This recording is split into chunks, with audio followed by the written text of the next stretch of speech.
वापस कैलाश पर्वत पे आ गए। पार्वती जी के मन में क्रोध था, क्योंकि है तो गलत बात ना, ऐसे थोड़ी आप घर आप इतनी मेहनत से बनाएंगे, पंडित जी पूजा करने आए और दक्षिणा में घर ही लेके चले जाएंगे, कोई सही बात थोड़ी है, गलत ही हुआ जो हुआ।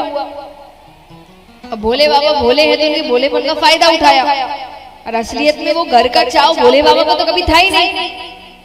चाव जिनको था उनसे तो पूछना चाहिए था एक बार, उनसे किसी ने पूछा ही नहीं, तो क्रोध था उनके अंदर। तो जब राम अवतार हो रहा था, हम सभी जानते हैं कि हनुमान जी किसका रूप है, शिव जी का। तो जब वो अवतार ग्रहण कर रहे जा रहे थे, तो माता ने कहा मैं भी चलूं। तो हनुमान जी ने कहा कि एक तो मैं ब्रह्मचारी के रूप में जा रहा हूँ, और ऊपर से जिस समय जा रहा हूँ उस वक्त मेरे प्रभु खुद ही अपनी पत्नी से दूर होंगे, उनके वियोग में होंगे, मैं कैसे पत्नी के रूप में किसी को लेकर चला जाऊं। तो माता ने कहा ठीक है, फिर ऐसा रूप लेते हैं कि आपके साथ होकर भी मैं आपके साथ नहीं रहूं। तो पार्वती जी हनुमान जी की पूंछ बनकर जाती है।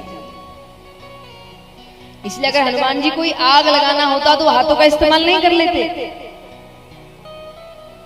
लेकिन आग किसने लगाई, पूंछ ने। असलियत में आग पार्वती जी ने लगाई थी कि महल मेरा था, मेरा ही रहेगा, और मेरा नहीं तो किसी का। तो उन्होंने लंका को आग लगा दी।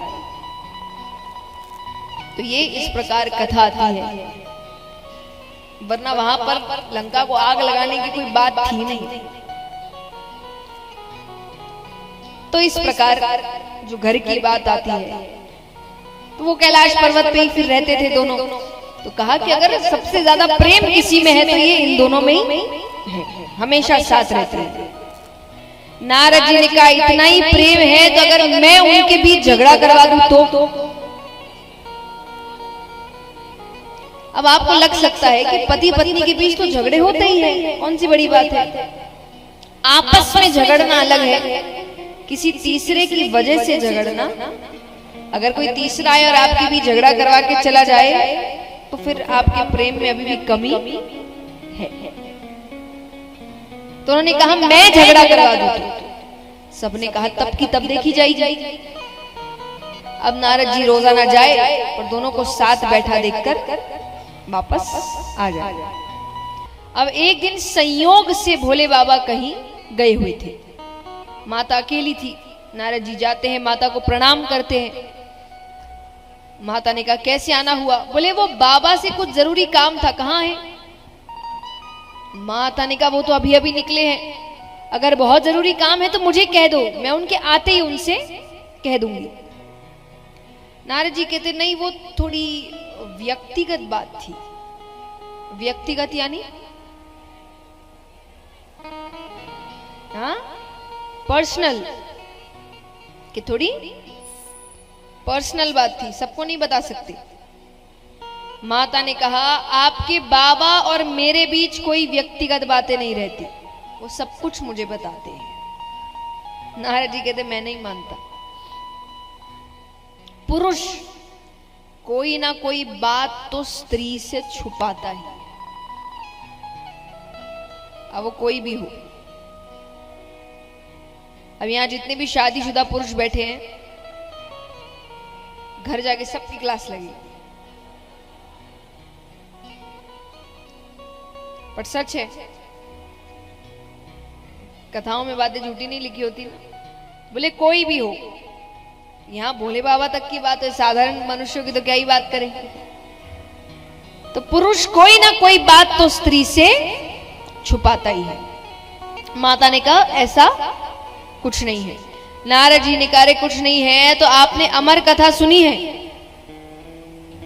बोले ये कौन सी कथा है? अरे बोले बहुत गोपनीय कथा है, बाबा हर किसी को नहीं सुनाते, जिससे सबसे ज्यादा प्रेम करते हैं उसे ही सुनाते हैं।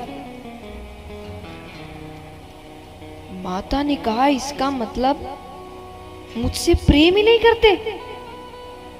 बोले वो मैं क्या जानूं। अच्छा मैं चलता हूं, बाबा से मत कहिएगा कि मैं आया था। नारद जी ने अपना काम कर दिया। अब देखिए, ऐसे भी आपको पता है कि नहीं मुझे नहीं पता, पर भोले बाबा आए दिन पार्वती जी को कोई ना कोई कथा सुनाते रहते हैं। कई दोहे आप सुनेंगे, जैसे एक है, उमा राम स्वभाव जिन जाना, तीनी भजन तजी भाव नाना। उमा कौन है? तो ये जैसे इस नाम के अधिकतर जो दोहे, वो सब भोले बाबा पार्वती जी को जब कथा सुना रहे होते तब कहते हैं। तो वो आए दिन कोई ना कोई कथा सुनाते हैं। तो उनको भी लग रहा है ना, जब इतनी कथाएं सुनाई तो ये क्यों नहीं, इसका मतलब फिर कोई बात है। तो उनके मन में बात बैठ गई। अब उनको लग रहा है अमर कथा कौन सी है, ऐसी कौन सी कथा है, मुझे क्यों नहीं सुनाई। इतने में ही भोले बाबा आते हैं तो कोई स्वागत नहीं, बात ही नहीं कर रही हो। भोले बाबा ने नाराजगी का कारण पूछा, क्या हुआ है? माता ने कहा, पहले तो ये बताइए आप मुझसे प्रेम करते हैं कि नहीं। भोले बाबा कहते कोई पूछने की बात है, अरे बहुत प्रेम करते हैं, सबसे ज्यादा प्रेम ही हम आपसे करते हैं। तो बोले फिर ये अमर कथा क्या है? भोले बाबा कहे, इसके बारे में किसने बता दिया। अब वो नेत्र बंद करते तो पूरा दृश्य सामने आ जाता है। भोले बाबा कहते, ब्राह्मण देवता आते हैं और अपना कोई ना कोई काम करके जाते हैं। भोले बाबा कहे, अरे नहीं सुनाई तब सुना देंगे। माता कहे, अब तो सुनानी ही पड़ेगी, अभी तक क्यों नहीं सुनाई? भोले बाबा कहते हैं कि एक बात बताइए, मैं आपको कोई भी कथा सुनाता हूं, आप क्या करते हैं? माता कहे, मैं और भी लोगों तक पहुंचाती हूँ, यही तो काम है, कथा का प्रचार प्रसार करो। बोले बस इस कथा के साथ यही नहीं कर सकते। इस कथा का नाम क्या है? अमर कथा, यानी सुनने वाला अमर हो जाएगा। मैंने इसीलिए आपको अभी तक नहीं सुनाया। माता कहे, ठीक है, मैं किसी को नहीं सुनाऊंगा, आप मुझे सुनाइए। तो कैलाश पर्वत की ऊंची शिला पर जाकर बैठते हैं, कल्पतरु वृक्ष के नीचे। अब कथा आरंभ करने से पहले भोले बाबा ने पहली ताली बजाई, एक ताली। अब यहां पर ताली का महत्व बताया गया है, क्योंकि ताली बजाते ही जितने भी जीव जंतु थे कैलाश पर्वत पे, वो सब कैलाश पर्वत छोड़कर जाने लगे। ताली का महत्व क्या है? देखिए, स्वास्थ्य अनुसार तो पता ही होगा आपको, नहीं तो हमारे श्री आदरणीय रामदेव बाबा बताते ही रहते हैं आकर कि ताली का महत्व क्या है।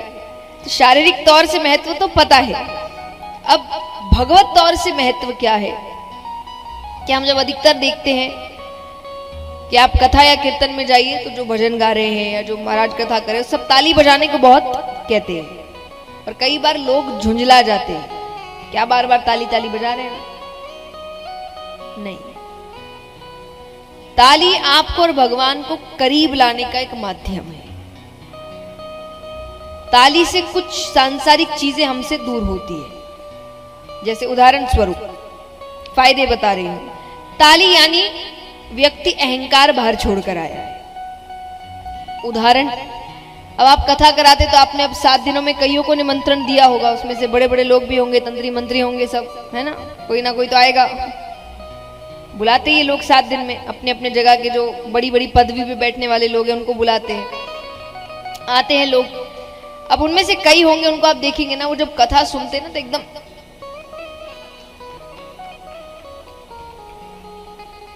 ताली नहीं बजाते, एकदम कठोर होकर बैठेंगे। इसी व्यक्ति को अपने घर में अपने पोता पोती के सामने उसको हंसाने के लिए जोर जोर से ताली बजाने में शर्म नहीं आती है, पर कथा या कीर्तन में आके ताली बजाने में बड़ी शर्म आती है। और कोई ज्यादा फोर्स कर दे इनको ताली बजाने के लिए तो फिर इनका अपना तरीका है ताली बजाने का।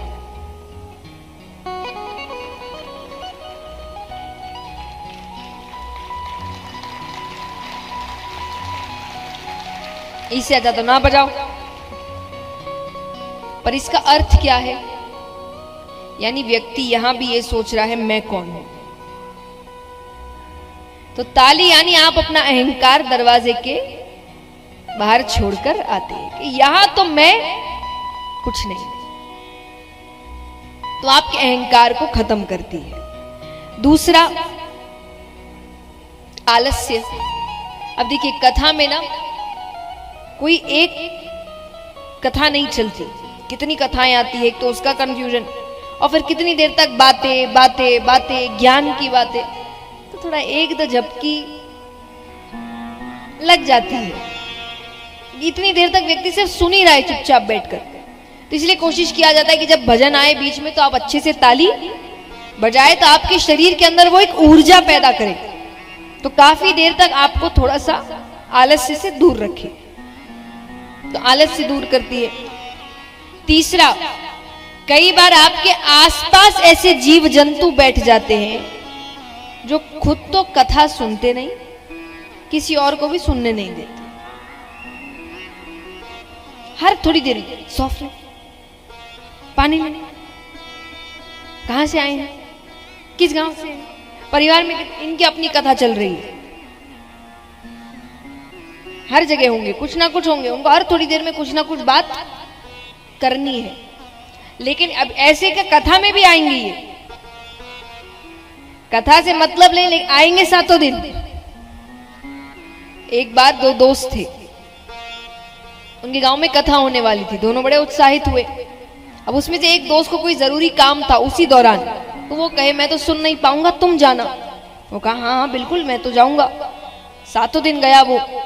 अब कुछ दिन बाद जब दोस्त वापस आया तो उसने कहा तुम गए थे? बोले बिल्कुल गए थे। बोले कैसी हुई कथा? बोले 1 नंबर, इतनी अच्छी कथा, इतनी अच्छी बातें बताई गई, तुमने तो बहुत अच्छा। वो तारीफ पे तारीफ कर रहा है, वो इतनी तारीफ कर रहा है कि इसको लग रहा है कि ऐसा क्या सुन लिया। तो इसने कह दिया 1-2 बात मुझे भी बताओ ना। तो उसने कहा कि अरे बहुत अच्छी कथा हुई। अरे बोले क्या क्या बोला बताओ। अरे बोले इतनी अच्छी बातें बताई गई। बोले क्या बताई गई? बोले वो याद नहीं, और कथा बहुत अच्छी। फिर क्या अच्छी हुई?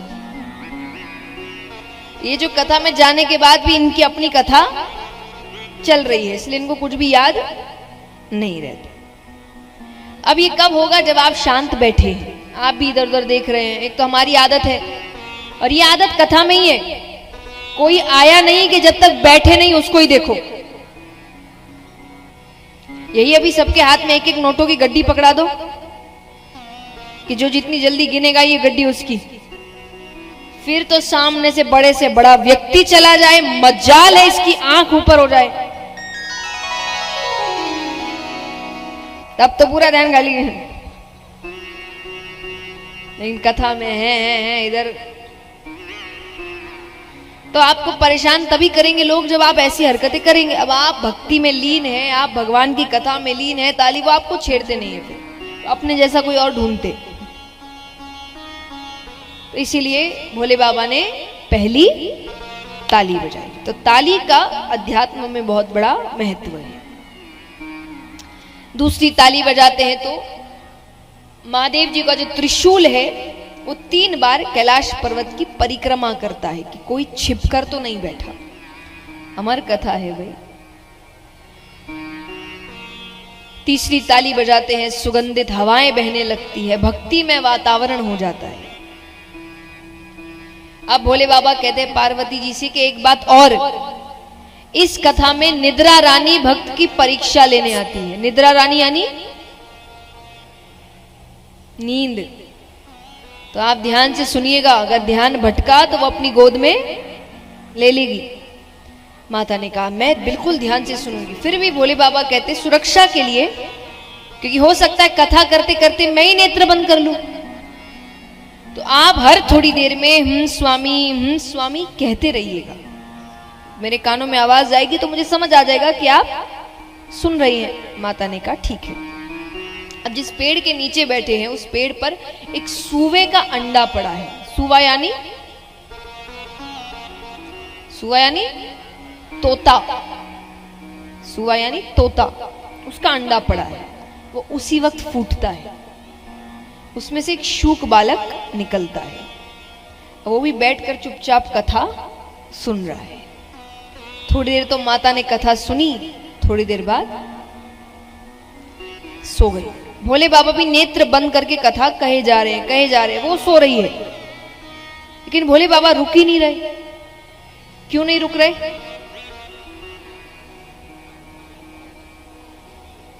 तोते का ये स्वभाव होता है, अगर वो कोई शब्द बार बार सुन ले तो उसे दोहराने लगता है।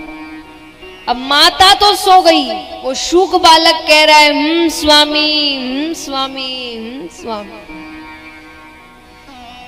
और ये भक्ति की चरम सीमा है कि भोले बाबा इतने लीन है कि उनको उस शूक बालक की आवाज माता की आवाज लग रही। वो कथा कहे जाए।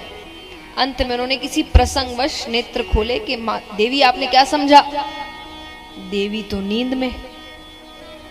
अब वो जगाते हैं, माता ने कहा मुझसे गलती हो गई, आप फिर से कहिए, मैं नहीं सोऊंगी इस बार। भोले बाबा कहते वो तो ठीक है, पर अगर आप सो रही थी तो अभी तक स्वामी कौन कह रहा था? तब देखते हैं तो नेत्र ऊपर जाते हैं। अब भोले बाबा को नहीं पता कि वो अंडे में था। भोले बाबा को लग रहा है इसने चोरी से कथा सुनी है, उनको क्रोध आ रहा है। तब क्रोध आ रहा है तो महादेव जी पीछे पीछे और वो शूक बालक त्रिशूल लेकर हाथ में। उनको लग रहा है कि इसने चोरी से कथा सुन ली। देवताओं के पास जा रहा है मदद मांगने। कौन बैर ले महादेव जी से? कोई उनसे दुश्मनी लेने को तैयार नहीं। कहते हैं कि जब दैत्यों से संकट आए तो देवताओं के पास जाओ, पर जब देवता से ही संकट हो तब किसके पास जाए? तब ब्राह्मण देवता के पास जाए। अच्छा, ब्राह्मण देवता मतलब ब्राह्मण नहीं, ब्राह्मण कुल में जन्म ले लेने से देवता नहीं बन जाते। कर्म वैसे होने चाहिए। आपके अगर कर्म वैसे होंगे तब जाकर आप ब्राह्मण देवता कहलाते हैं। लेकिन अगर है तो आपकी बात भगवान भी सुनते हैं। तो वेदव्यास जी के घर पर आते हैं।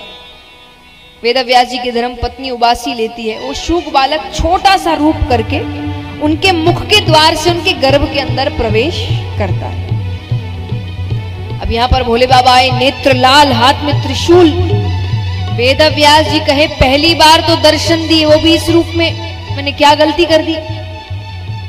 भोले बाबा कहे एक चोर मेरे यहां से चोरी करके आपके यहां आया है। वेदव्यास जी कहे चोरी आपके यहां? चुराने को है ही क्या? भोले बाबा कहे क्या मतलब? अरे बोले मेरा मतलब आप तो कैलाश पर्वत पे रहते हैं, सोना चांदी कुछ रखते नहीं, अब खाने की वस्तु चुराई हो, उसके लिए इतना क्रोध? भोले बाबा ने कहा उसने मेरी अमर कथा चोरी से सुनी है, मैं उसे मृत्यु दंड देकर रहूंगा। वेदव्यास जी कहे सही नाम है आपका भोले भंडारी। क्यों? बोले अगर उसने अमर कथा सुन ली वो तो अमर हो गया, आप उसे मार ही नहीं सकते। और अगर मान लीजिए आप महाकाल है, सर्वशक्तिमान है, आप उसे मार दें तो आपकी अमर कथा झूठी हो गई। इसीलिए कहते क्रोध नहीं करना चाहिए। क्रोध में सोचने समझने की शक्ति खत्म हो जाती है। अब कई बार लोग कहते हैं कि ये सब छोड़िए, क्रोध नहीं, क्रोध तो आ ही जाता है, शांत कैसे करें ये बताइए। तो उसके लिए भी कहा गया है कि जब क्रोध आए ना तो राधे नाम का उच्चारण करो। ये नाम ऐसा है, हर चीज का हल है। कैसे? जैसे मान लीजिए आपको क्रोध कब आता है? कोई सामने से आपको अपशब्द कह रहा है या ऐसी बातें कह रहा है जो आपको अच्छी नहीं लग रही, तो आपको उसी के सामने जोर जोर से राधे राधे राधे राधे राधे राधे कहना है। इससे दो चीज होगी, एक आपका क्रोध शांत हो जाएगा, दूसरा जो क्रोध दिला रहा है उसको क्रोध आ जाएगा। कैसे करके दिखाओगे? बोलो।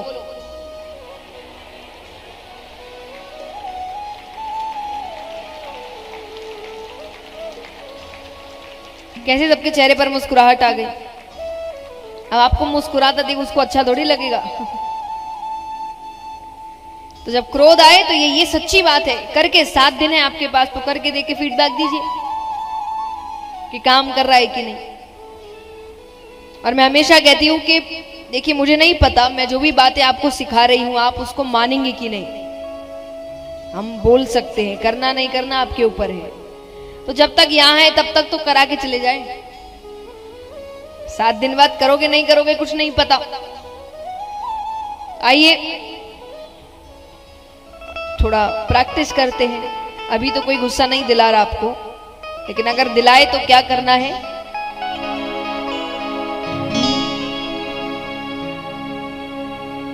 किशोरी कुछ ऐसा इंतजाम हो जाए, किशोरी कुछ ऐसा इंतजाम। कैसा इंतजाम?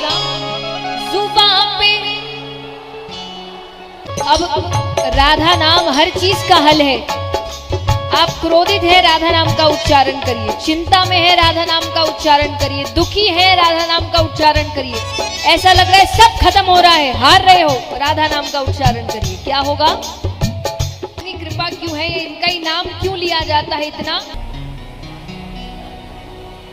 भोले बाबा ने कहा, उनको भी लगा कि हाँ बात तो सही है, अगर अमर कथा सुन ली तो उन्होंने कहा ठीक है, मार नहीं सकता, बंदी तो बना सकता हूं, मैं उसे बंदी बनाकर रखूंगा। वेदव्यास जी कहे, अहो भाग्य उसके, यहां वर्षों तपस्या करने के बाद भी किसी को आपकी एक झलक प्राप्त होती है। उसने पता नहीं कितने पुण्य किए हैं कि वो तो जन्म लेते ही आपकी छत्र छाया में रहेगा। भोले बाबा ने कहा, अब आप जो भी सही समझे। एक बच्चे को जन्म लेने में कितना समय लगता है? 9 महीने। भोले बाबा ने कहा, कुछ समय मैंने आपको आपके बच्चे के साथ दिया, तो मैं 1 वर्ष की समाधि लेकर यही बैठता हूं। 1 वर्ष बाद मैं उस बच्चे को लेकर चला जाऊंगा। अब देखिए, बच्चा भी तो कोई साधारण बच्चा नहीं है ना। ये कौन आने वाले हैं? सबसे बड़े वैरागी माने गए हैं सुखदेव जी। सबसे बड़े, तो कोई साधारण व्यक्ति तो आ नहीं रहा है। तो वो गर्भ के अंदर सब सुन रहे हैं। तो उन्होंने कहा कि समाधि ली भी तो इतनी कंजूसी से, 1 वर्ष की, 16 वर्ष की समाधि तो मैं लेकर बैठता हूं। उस बच्चे ने गर्भ के अंदर 16 वर्षों की समाधि। 1 वर्ष बाद महादेव जी उठते हैं, लाइए बालक। वेदव्यास जी कहे, बाहर आना तो दूर, उसका आकार भी नहीं बढ़ रहा। मेरी पत्नी को तकलीफ हो रही है, शायद वो आपके डर से बाहर नहीं आ रहा, आप उसे माफ कर दीजिए। जैसा मैंने कहा, अगर आपके कर्म देवताओं से होते हैं तो आपकी बात भगवान भी सुनते हैं। भोले बाबा मान गए, चले गए। लेकिन वो बच्चा बाहर 15.5 वर्ष तक नहीं आया। भगवान को नीचे आना पड़ा। तो भगवान नीचे आए, हर गर्भ के बाहर से बातें कर रहे हैं। भगवान कहे कि तुम बाहर आ जाओ, ये दुनिया बहुत सुंदर है।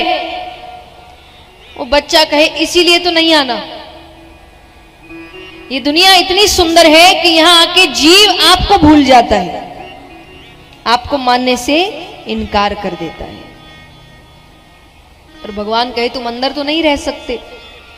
तो बोले, काम करिए, आप अपनी मोह माया रोक दीजिए, मुझ पर चढ़ेगी नहीं, तो मैं बाहर भी ऐसा ही रहूंगा जैसा यहां हूं। भगवान कहे, मोह माया तो नहीं रुक सकती। बोले, फिर मैं अंदर ही ठीक हूं।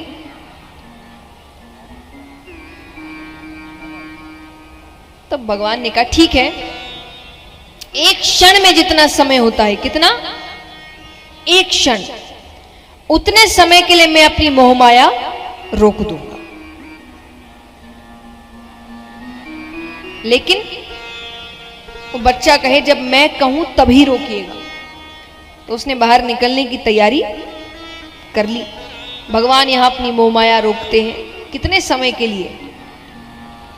1 क्षण भी नहीं। 1 क्षण, भगवान कहे 1 क्षण में जितना समय होता है उसका भी 100वां हिस्सा उतने समय के लिए मैं अपनी मोहमाया रोकूं। तो भगवान यहाँ मोहमाया रोकते हैं और गर्भ में से साक्षात श्री सुखदेव मुनि महाराज प्रकट होते। बोलिए श्री सुखदेव मुनि महाराज की। कहते हैं कि वो जन्म लेते ही एक ऐसे ही 15.5-16 वर्ष तो उन्होंने निकाल दिया, वो सीधा वन की ओर जाते हैं और पुत्र विरह में उनके पिता उनके पीछे पीछे जाते हैं।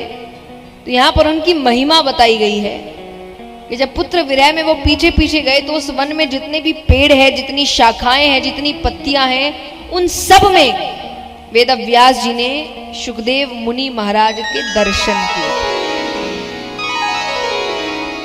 वो ऐसे वैरागी हो रही है। उनके वैराग्य की कथा आती है कि वो वन के रास्ते से जा रहे हैं तो सामने एक तालाब था, उसमें कुछ स्त्रियां स्नान कर रही है। तो जब वो सामने से गए, स्त्रियों ने ध्यान भी नहीं दिया, पीछे पीछे जा रहे वेद व्यास जी। तो वेद व्यास जी को देखते ही वो अपने कपड़े ठीक करने लगे। तो उनको अटपटा लगा, तो उन्होंने कहा कि मैं पिता छोड़ो शायद तुम्हारी दादा की उम्र का हूं, और वो जो सामने गया वो बेटा मेरा अभी अभी उसने जवानी में कदम रखा है, उसको देखकर तुमको चिंता महसूस नहीं हुई, मुझे देखकर चिंता महसूस हुई। तो स्त्रियों ने बहुत सुंदर तरीके से उनके वैरागी होने का वर्णन किया। वो कहे कौन स्त्री है, कौन पुरुष है, कौन बूढ़ा है, कौन जवान है, ये आपकी मेरी दृष्टि में है। उनकी दृष्टि में तो सब एक ही है, भगवान के बनाए हुए जीव, वो सबको एक ही दृष्टि से देखते हैं। हम कहते हैं ना कि एक भाव होना चाहिए, एक दृष्टि। क्या है? सबको आप एक दृष्टि से देखो, यही है। उनकी दृष्टि में कोई बूढ़ा, जवान, बच्चा, बड़ा, अच्छा, बुरा, स्त्री, पुरुष, ये सब नहीं है। वो एक ही दृष्टि से सबको देख रहे हैं। तो उस स्त्रियों को उनको देखकर इतना फर्क कि उनको पता है कि उन्होंने शायद ध्यान भी नहीं दिया होगा, लेकिन हमारी आपकी दृष्टि में इतनी बातें हैं कि मैं बूढ़ा हूं, उसने जवानी में कदम रखा है। तो वो ऐसे वैरागी हुए और वो ऐसे गुरु हुए। कहते हैं कि सुखदेव जी जैसे गुरु मिल जाए तो व्यक्ति धन्य हो जाए। 7 दिनों में राजा परीक्षित को भगवान से मिला दिया था, सिर्फ 7 दिन।